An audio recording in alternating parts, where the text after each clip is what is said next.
hoy el ajuste anual por inflación acumulable. Y por lo tanto, pues tienes que pagar impuesto de aire, porque pues el ajuste anual por inflación acumulable, hasta donde yo tengo entendido, no llegas con el SAT y le dices, está bien, tengo 30 millones de pesos, aquí está tu ajuste anual por inflación acumulable, y ahí te va. Tiene que ser cash. Entonces, la problemática que encierra esto, porque evidentemente es a toro pasado, ¿sí? Perdón, ¿a qué te refieres con que la decisión que hiciste que tiene que ser cash porque llegas con el SAT y le entregas su ajuste anual? Pero que la contribución no la puedes pagar con ajuste anual por inflación, pero la ley te dice, es un ingreso acumulable el ajuste anual por inflación acumulable. Entonces, el problema de eso, que es inflación básicamente, es si me lo reconoces y si me lo estableces en la ley del impuesto sobre la renta como un ingreso, ¿no de acuerdo? Pero pues eso es aire, yo no te puedo pagar con ajuste anual por inflación. no te lo puedo pagar. Pues son muchas cosas como las acumulaciones de ingresos, cuando todavía no recibes el pago que tienen las sociedades mercantiles. Por ejemplo, pues hay muchas. Pero pues esa tiene una explicación en el diseño del impuesto. Pero la inflación, pagar impuestos por la inflación, es así como que de todo lo, concuerdo contigo, de todo lo malo, digamos, pues yo sí lo veo como que todavía más malo, porque además de que no tienes la lana, además de que no tienes el ingreso, tienes que ir a pagar, porque según los parámetros económicos debes más. Ni siquiera, si tú vendes unas acciones a plazo, ¿no? Pues ahí ya tienes un derecho de crédito. Lo puedes exigir, etcétera, etcétera, etcétera, etcétera. Pero ahí tienes el derecho de crédito de tu patrimonio. Ni duda alguna. No sube mucho el solito el derecho de crédito porque no pagas pedazos del derecho de crédito, los impuestos, ¿verdad? Pues, pero lo vendes y lo puedes realizar. Ahí tendrías, no, estoy de acuerdo contigo, Okay. Pero al final de cuentas, nomás quería una aclaración, pedirte el favor de una aclaración sí, para entenderte bien. Pues un poquito va por ahí, ¿no? Okay. El problema que vemos es que en los aumentos de capital, la ley me dice, pues no es ingreso, siempre y cuando cumpla con los requisitos para los aumentos de capital. Si después de 3 años resulta que el SAT te dice, en tu libro de accionistas, de asamblea de accionistas, está tu acta, y te dice, esa acta no tiene fecha cierta, por lo tanto no existe, por lo tanto no hubo aumento de capital, por lo tanto debes tanto de impuesto, ¿qué haces? ¿Qué haces? ¿Cómo la defiendes? Porque te van a voltear y te van a decir, oiga, usted, abogado, usted dijo, ¿cómo se le ocurrió? ¿No? Ya quedó uno como tarugo. Oye, pero la ley dice, sí, nada más que el SAT, la posición del SAT es, no existió el aumento de capital. Y si no existió el aumento de capital, la FEA pues es un ingreso presupuestario. Y si tu acta, tu documento que jurídicamente soporta el aumento de capital, y no hay más, ¿qué más debes hacer? ¿Qué otro medio probatorio presentas para decir, hubo un aumento de capital? Fue aumento de capital. No fue regalo, no fue préstamo. ¿Qué documento presentas? No sé si a ustedes en su práctica, en su experiencia, les haya tocado y que el SAT te diga esa acta 3 años después, 4 años después. No existe. Para mí SAT no existe. Aunque pudiera estar en las declaraciones, donde viene la parte informativa de monto de capital, ahí tienes más argumentos. Pues sí. Pero ya declaraste que tuviste un aumento de capital. ¿Pero con base en qué? ¿Cuál es el documento que funda tu derecho? Es más, si fueras accionista y la asamblea viola tus derechos, no te dan acción, no te dan los títulos, los papelitos, no, ya sabes, verdes, no te los dan. Lo único que tienes es asamblea. Dice, ¿sabes qué? Sácame copia certificada, ahora sí, sácame, pero 3 años después, ¿no?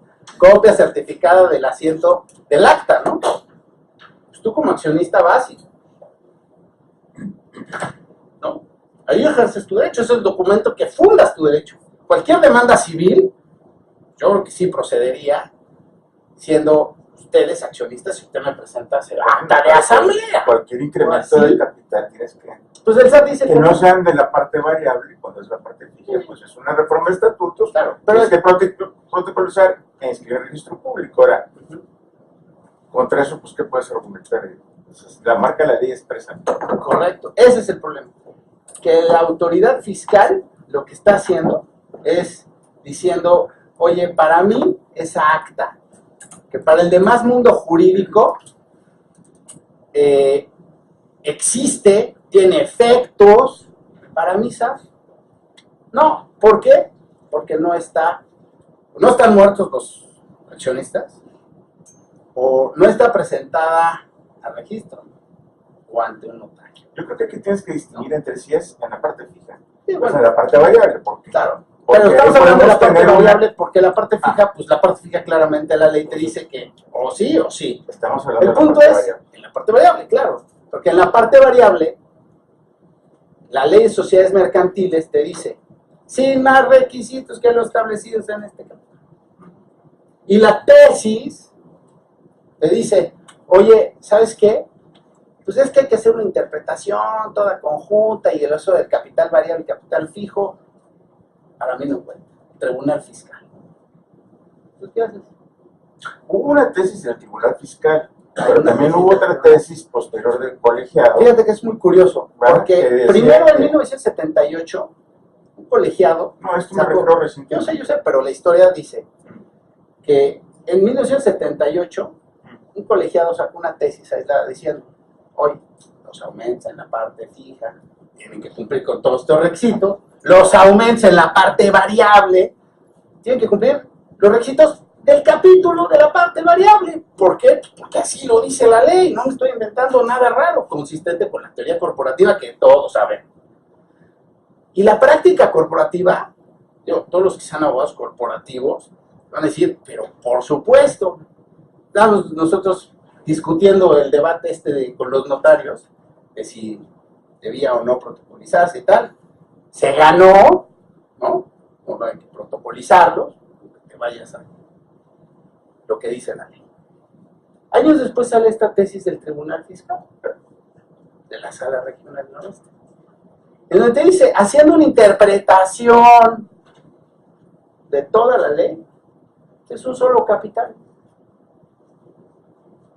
Y la distinción de fijo y variable, me vale gorro. Así. ¿Qué haces con él?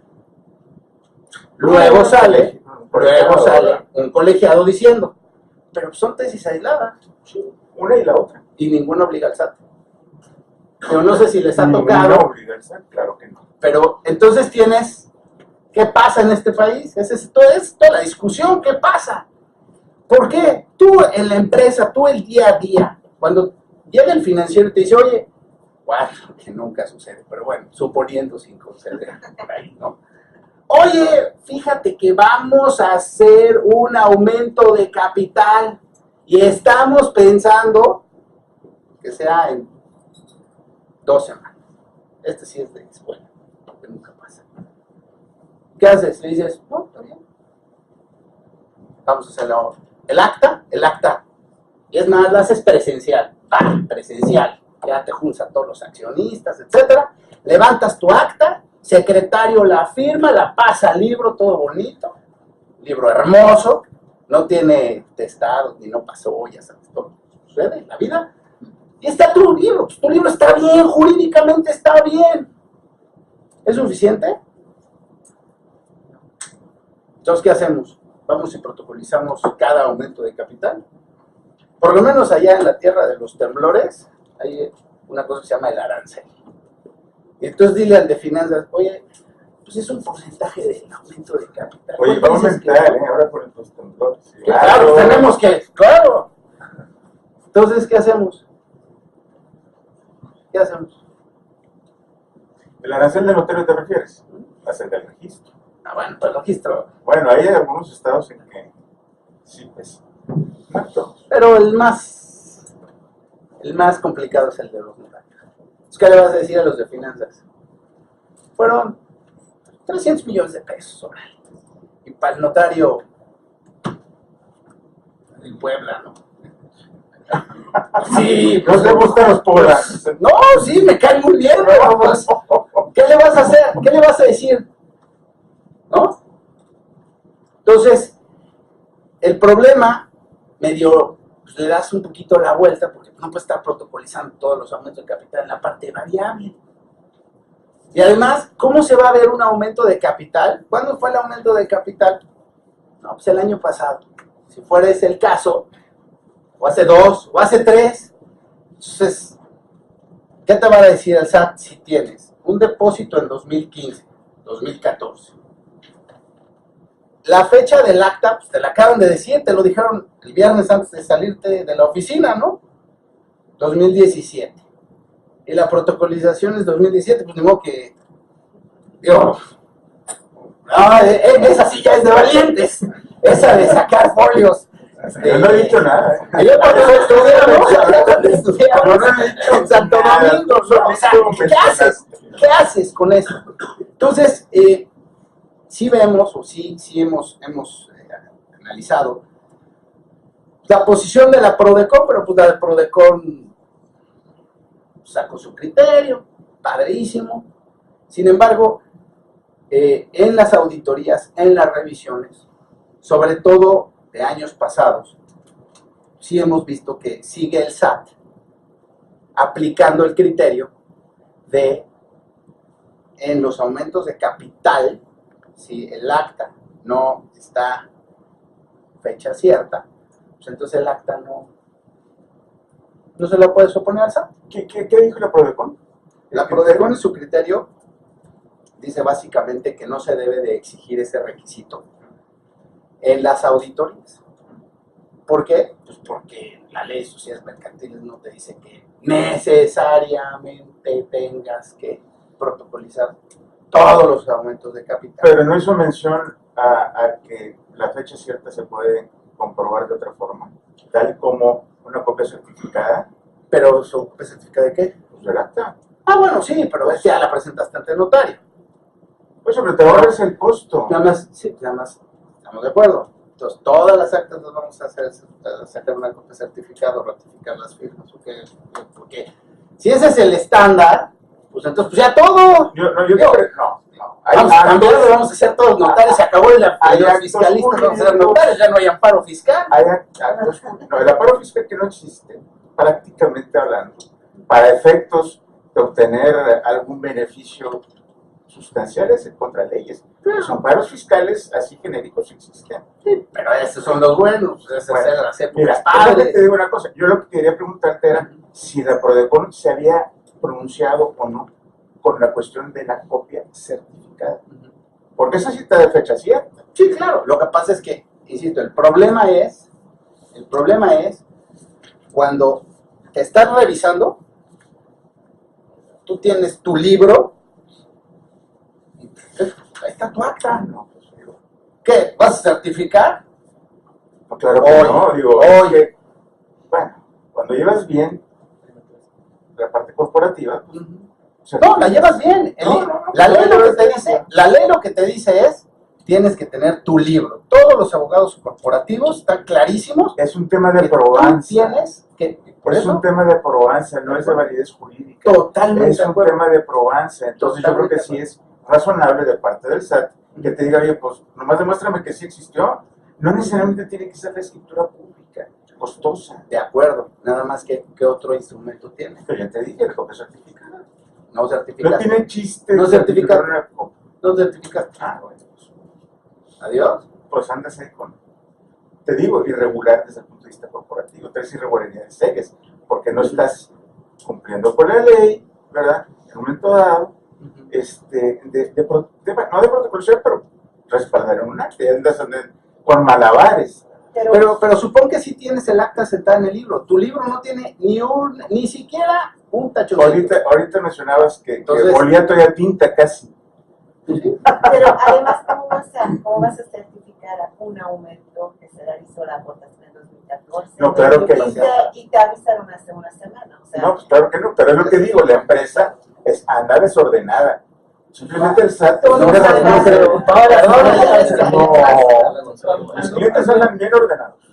Todos. La Prodecon, el que mencionas, que no me parece adecuado porque con base en eso se han resuelto favorablemente algunos asuntos. El problema que no han sido, no son todavía tesis, es que los precedentes y las tesis que dieron origen al tema de la fecha cierta, que son para asuntos civiles y mercantiles, tienen que ver con efectos contra terceros, la producción de un acto jurídico frente a terceros. Lo que dice el Prodecon, me parece que exactamente es la autoridad fiscal no es un tercero, es autoridad.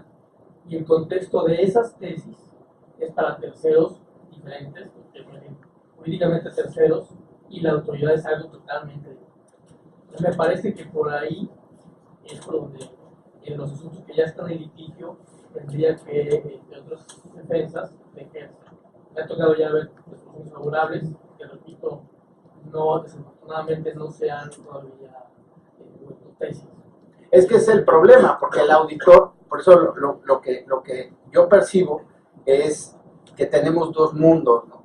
Tenemos un mundo en donde estamos pensando en cosas de esa naturaleza, sustancia económica, de las operaciones, cosas de ese tipo, pero cuando se trata de una auditoría y que el auditor, con todo respeto, el contador, auditor del SAT, vea el documento, se lo lleve a su jurídico, por lo menos nosotros lo que hemos visto es, no pasa. Oye, pero el criterio de la Prodecon, pues qué bueno que esté el criterio de la Prodecon, pero pues no es obligatorio. Entonces, digo, vámonos a ver si en un acuerdo conclusivo, bla, bla, bla, toda la historia. Pero entonces es que tú te defiendas con algo que se supone no debería de pasar. Porque si tú te volteas con el abogado corporativo, le dices, oye, préstame el soporte, y el soporte, de acuerdo a la ley, es el acta que cumpla las formalidades y los requisitos, ¿no? Pero es el acta de asamblea. ¿Qué otra cosa puedes pedir? Y si te dice el SAT de entrada, oye, no vale, pues digo, la puedes litigar, nada más que pues, vas a traer crédito allá adentro, ¿no? Esa es la problemática. Y como no es jurisprudencia, la nueva tesis del colegiado, el tercer circuito, pues sí, está muy padre, pero no sé, digo, ustedes que han litigado en la materia fiscal y todos los demás que saben, si ahorita irte a aventar un tiro al tribunal o a la corte, pues no sé, digo, que quién sea el valiente de, oye, sí, no te preocupes, ¿no? Pasa nada. Digo, pues es un juicio y tal, pero pues esta gente está razonable. Digo, no. Y hoy es lo que nosotros, y vemos muy preocupante que sea esa la posición del SAT en este tipo de temas, porque entonces, cuando entras a temas ya un poco más relevantes, entonces, ¿qué te espera? ¿Cómo vas a poder armar tu defensa, tanto desde el punto de vista de la planeación hacia el futuro, como desde el punto de vista hacia atrás, ¿no? Esa es como la... Ahora, aquí hay una reflexión, ¿no? Que también es mucho este problema se ha generado en la práctica, y es lo que pasa incluso con los propios contratos, ¿no? Un contrato privado que no requiere protocolización para el SAT, requiere la fecha cierta, ¿no? Y es de alguna manera el mismo tratamiento que le está dando a las actas de asamblea y la parte variable. Pero es una problemática que se ha generado, que el problema es que están pagando, o pagamos nuestros pecadores, que son todas las triquiñuelas que todo el mundo hace, de la lana que le meten a la empresa, levántate una de variable, de capital variable, no sé qué, la pretechamos y ahí estamos. Y entonces, mal, porque no tienen ni el criterio, pero además están combatiendo una práctica que existe. Pero es legislar por excepción, ¿no? Pues no es legislar por excepción, están haciendo una arbitrariedad que es ilegal, sin lugar a dudas, pero nos tienen trampados a todos en este problema. Es que, a ver, pero si alguien hace ese tipo de triquiñuela, estoy de acuerdo pues, que existe. No, Hay un tema, puedes perdón, decir aquí que no te interrumpa. También me queda claro que muchas veces no sucede eso y que la gente del SAT no tiene criterio para analizar cuestiones. Incluso la propia Prodecon ha dicho, oye, no te fijas nada más en el papelito, cómo está registrado, de qué fecha, depósito. Entonces, analiza y articula todas las pruebas que hay alrededor para que fijes tu criterio. Pero es Pero que ya eso es pedirle peras al horno con la gente del SAT. Pero eso es una cuestión de hecho. Jurídicamente, yo creo por lo menos que lo que debería de pasar es, si tú tienes la regla y la regla se cumple en su totalidad y la autoridad, igual que un juez, detecta que alguien falsificó documentos, etcétera, con base en todas las circunstancias, de ese caso específico. Pero lo que no puedes decir es, ¿sabes qué? Todos, Sí, sí. porque la presunción de inocencia más bien es presunción de culpabilidad, que esa es la forma en que lo está viendo la autoridad, desafortunadamente. Entonces, la carga de la prueba pues, ya no es igual. Porque pruébale al SAT, a nivel de la auditoría, que tu contrato, pues es un contrato de comodato. ¿Qué quieres que le ponga el contrato de comodato? Como lo lleva ante notario todos los contratos de comodato. Aquí ustedes tienen muchísima industria maquiladora. ¿Cuántas maquiladoras utilizan los bienes, inmuebles sobre todo, en comodato? Muchas. ¿Qué le vas a decir? ¿No? Entonces, yo creo que aquí la problemática, por lo menos como la vemos nosotros, es que el criterio de la Prodecon ayuda pero no alcanza, porque la definición jurídica yo creo que debería de venir de los tribunales, pero con contundencia, decir, a ver señores, aquí cómo funciona es esto. Si tú violas la ley, si te pasas de la raya, porque inventas cosas, pues es el mismo tema de las facturas. Si vas y compras una factura a Santo Domingo, vas y la haces deducible, las circunstancias te va a votar. ¿Por qué? Porque la secuencia jurídica no te va a alcanzar. Por algún lado va a salir.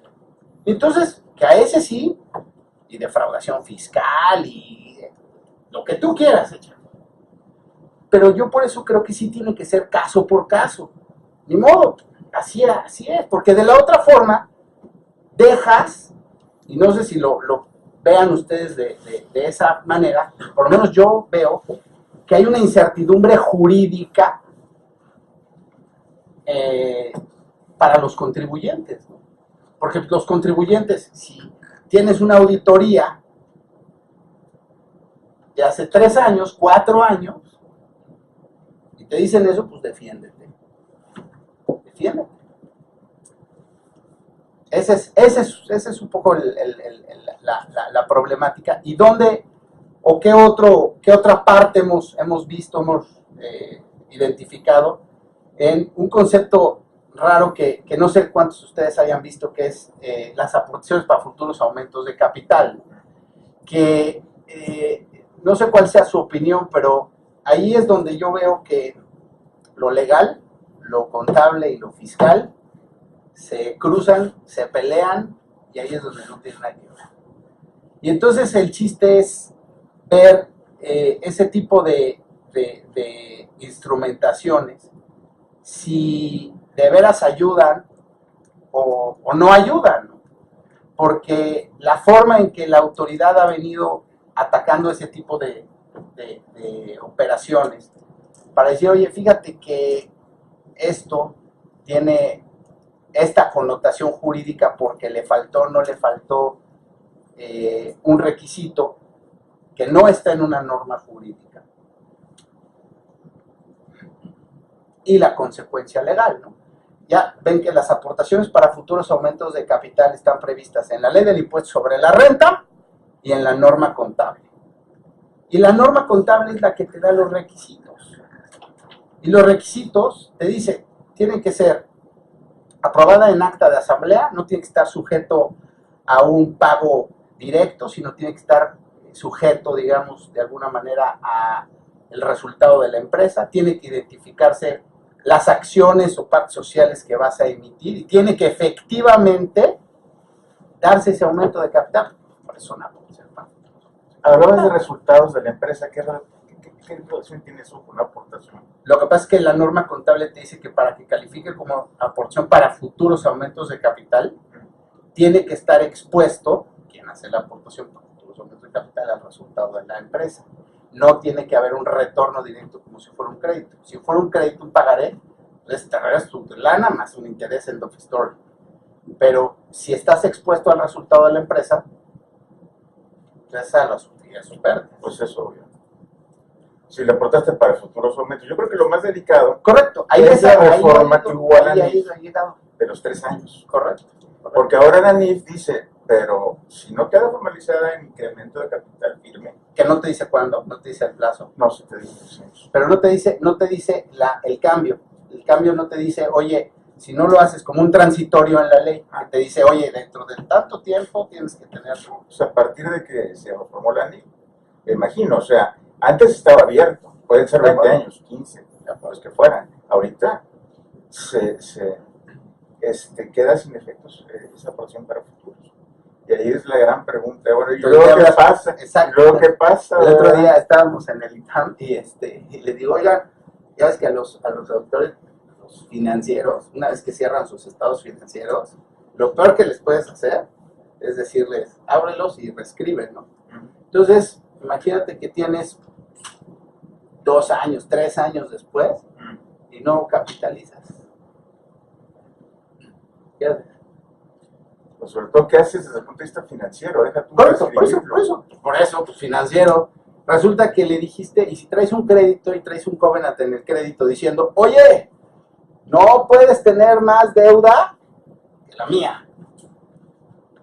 ¿No? Sí, Sin porque te vender, bla, bla, bla, bla, bla, bla, bla. Y resulta de que, ¿qué haces? Pues yo creo que queda como pasivo. Pues, si no la puedes devolver, pues, ¿qué más? Pues debería. Digo, no le encuentro otra vez salida. Sí. Ahora, la pregunta ahí es, la autoridad fiscal, ¿qué posición va a tomar? Porque si la autoridad fiscal, tú haces tu acta, vamos a pensar que dentro de los 3 años, a los 2 años, 364 días, haces tu acta. Bueno, yo la hago y la mando certificada. Copia certificada, para no andar con problemas. Entonces, ¿la fecha cierta de cuándo es? Pues de la copia certificada, que es precisamente dentro del ejercicio en que se llevó a cabo el aumento o que se sensación de proyecto. Entonces, para atrás. Ya. ¿Pero atrás para dónde? Pues si es O muy sea, para cuando atrás, llegó la lana, ya es para atrás. Pero, Chuy Mario está hablando de un caso, o sea, que se hace en el momento, hace la asamblea y es el sí, caso pero ideal. el dinero entró porque No, fue pero una pues, aportación para es que de futuros eso se aumentos de trata. capital. Amarrar todo. Claro que si hay desorden, pues hay desorden. Ah, no, claro, el punto... Porque aunque tengas el acta, pues, si no entró el dinero, pues no. Él está dando de ejemplo en base a ese supuesto. Sí, Exacto. sí, o sea, en Exacto. casos en que hubo desorden, no, pues, Es magos lo que no estamos somos. analizando del caso. Bueno, pues no necesariamente, porque habrá quienes ustedes se vayan con la idea de que tiene que ser a fuerza en una capital variable, que tiene que ser protocolizado e inscrito en registro público, porque pues es capital, y es lo que dice la ley, pero se refiere a los cambios de estatus, de incremento de capital fijo, ¿no? Entonces, era nada más aclarar para que no hubiera confusiones, que si llevas un orden, no tienes por qué. Y hay gente que pensará, ay, es que ahora se dice que tiene que protocolizarse. Pues no tiene que protocolizarse, lo que quiere el SAT es que le compruebe que no fue de mentiritas. Es todo. ¿Y cuál es el medio probatorio para No, eso? si ya traes desorden de atrás, ya, pues ya. Olvídate, no hay desorden, todo Ah, no, está no hay ordenado. desorden, pues, ¿cómo no? La pregunta es, ¿cuál es el instrumento El probatorio? 2014. ¿Cuál es el instrumento probatorio? Afuera de la copia certificada, ¿cuál sería? Esa es la pregunta aquí. Claro. Perdón. Carlos, la problemática me parece que está ya muy clara, muy expuesta. ¿Cuáles serían tus recomendaciones? A ver, Desde el punto de vista sí. práctico, ¿qué hacer con los clientes que se hacen? Mira, yo creo que la verdad es que la última tesis del colegiado me parece que ahí es donde hay que ser muy insistentes desde el punto de vista del argumento jurídico, y desde el punto de vista práctico no nos queda mucho, no es como que muy fácil, pero yo creo que al final, efectivamente, una salida que hemos visto es ratificar el contenido, la firma del contrato, el contenido cuando se pueda, en documentos contractuales. En actas de asamblea, una copia certificada es una opción, una copia certificada, pero a mí me parece que el argumento de entrada siempre tiene que ser el orden y siempre tiene que ser tu libro. Si en tu libro es un libro ordenado, es un libro que además es congruente con tu contabilidad, entonces ese, apegado al criterio de la PRODECON, debería de ser el arma principal. Ese debería de ser el orden. Contra el orden, yo estimo que un juez, y el SAT también, lo hemos visto, sí encuentra esa razonabilidad. Esa es la directriz, ¿no? para nosotros, de entrada. El orden, el ser congruentes, ser consecuentes, porque evidentemente, pues, si tienes una asamblea por afuera de los libros, otra no la tiene, está todo tachado el libro, etcétera, pues, ¿cuál es el soporte de credibilidad de esa prueba? ¿Sí? Si tu contabilidad no refleja lo que tienes que reflejar adecuadamente, ahora creo que hay un instrumento, pues, más o menos razonable, que es el famoso CFDI, ¿no? Porque ya con los CFDIs, pues, tú tienes que estar todavía mucho más ordenado y tienes que enviar al SAT tu contabilidad. Ya, eso está clarísimo. Entonces la pregunta es, el acta no tiene fecha cierta, pero mi contabilidad te la envié, y mis cuentas del capital contable te las envié. Si mi cuenta del capital contable está modificada, te la envié. Pues lo que te decía hace rato, ¿no? Pues en tus Sí. informativas. Pero en la informativa no. En la contabilidad que mandas, que subes, ya. Esa creo que sí es una diferencia fundamental, porque ¿cómo te va a...?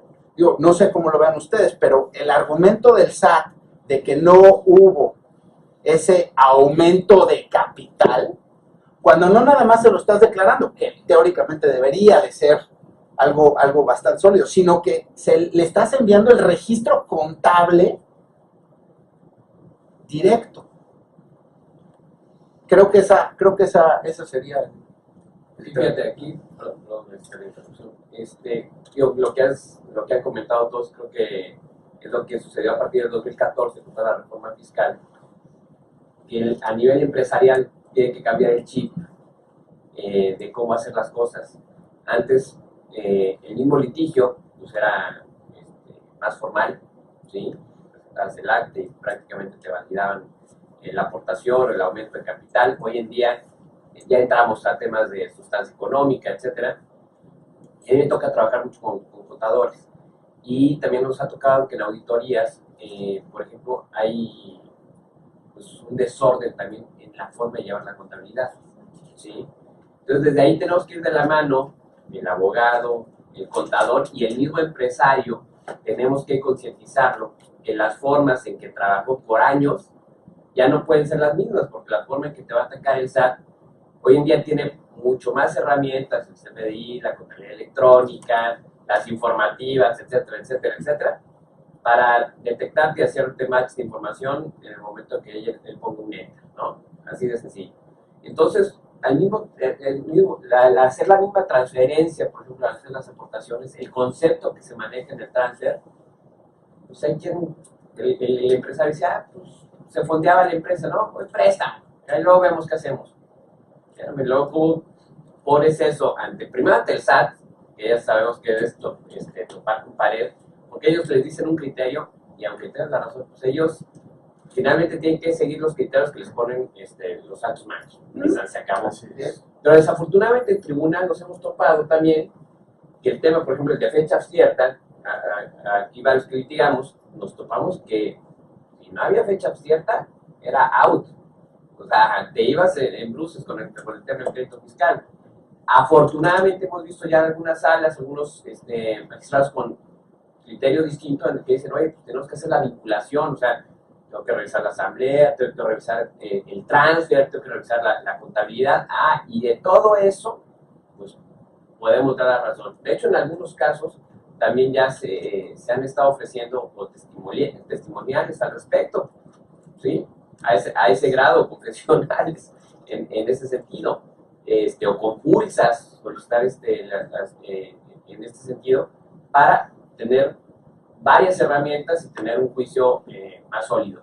Pero definitivamente, pues a todo lo pasado, pues hay que repensar y decir, oye, pues tal vez hoy en día vale la pena hacer una ratificación de cómo debieron haber sido las cosas, ordenar corporativamente que se ponga sentido a esta aportación, o lo que me hicieron un transfer o que se registró como un préstamo y en virtud de la aportación se registra ahora como contabilidad. Creo que en la contabilidad perfectamente, creo que tenemos que tener ese sentido, porque si no vamos a tener una bronca impresionante con el SAT. De por sí va a ser complicado hoy en día, y lo es, pero si tenemos el desorden del que han estado comentando y no educamos a nuestros clientes, esto va a ser complicado, ¿no? Va a ser en contracorriente. No, y tienes toda la razón. Nosotros, y recientemente estamos viendo muy claramente esa parte en una empresa multinacional, en donde entramos a hacer una revisión y, oye, se hizo un pago al extranjero, a una parte relacionada, de 20 millones de dólares. Le pides a tesorería, que sacó la lana, dame el concepto. Pago. Bueno. ¿Y esto de qué fue? No, pues a mí me dijeron que pagara y yo pagué. Y como pues, le pagué a la mamá, okay. Tesorería, ¿quién te dio la instrucción, autorización o lo que sea? No, pues fue finanzas. A ver, finanzas, ¿pago de qué es? Pago de servicios compartidos. 20 millones de dólares de servicios compartidos. Está como el tema del outsourcing. Prestación de servicios administrativos. ¿Y qué dice la servicios? Ahí tiene toda la razón el SAT. ¿Qué le vas a hacer? No, pero es que son los animales. No, o sea, ve lo que dicen los documentos. Le hablas llegas a jurídico. Oye, ¿tienes aquí un contrato, un documento, algo como para soportar el pago por servicios compartidos? ¿Ya descubriste? No sé. Déjame ver. Llegas a conta. No, pues aquí está la factura. Ya sabes, las facturas de allá, del otro lado del muro. Entonces, se juntan todas las cosas, precisamente, y te lo ponen así como papa caliente, porque entonces, en el estudio de precios de transferencia aparece, pago, nada más. Sí, estamos ahí, no hay problema. O si aparece. Entonces, estoy de acuerdo. Yo por eso a la pregunta es, yo creo que contra el orden, lo que pasa es que sí cuesta, o sea, sí dile al de tesorería, sí dile al contador que el asiento contable no puede decir servicios y ya, porque no me cabe en la paginita, en el cuadrito del Excel, no cabe. Pues si no cabe, hermano, dile al de sistemas que amplíe el cuadrito, te enseñe y pongas completo.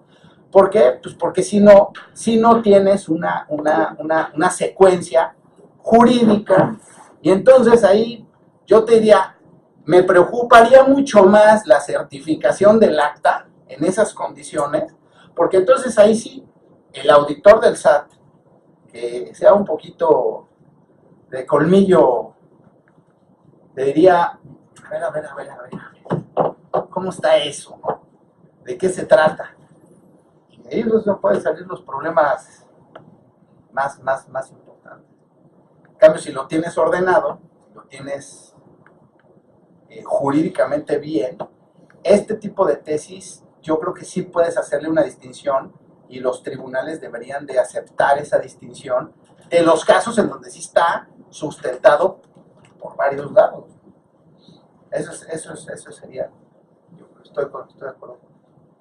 Y creo que o sea, al final del camino lo relevante es cómo efectivamente concientizar primero nosotros y luego a nuestros clientes, tanto internos como externos, oigan, adentro de la empresa, los departamentos de contabilidad, de finanzas, de administración, que ellos, ya sabes, el típico, no, yo estoy muy ocupado, que sea corto, rápido, no me revuelvas con...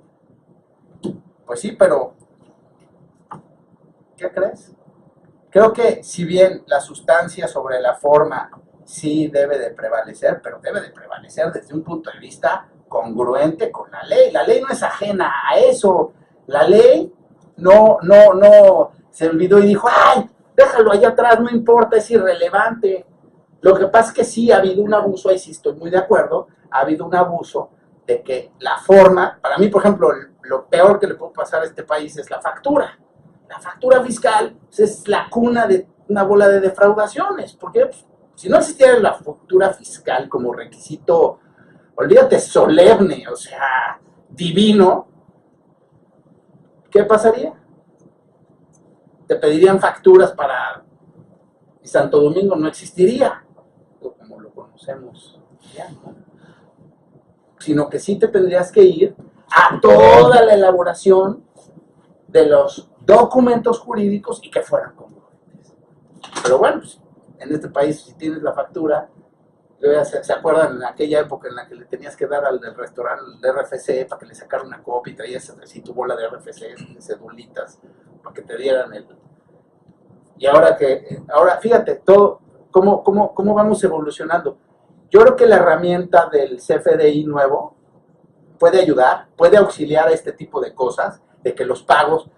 A ver, te estoy dando el CFDI en tiempo real, ¿eh? Es en tiempo real. Sí, aquí no hay de que no. ¿Qué va a pasar cuando los jueces les digamos, aquí está mi CFDI?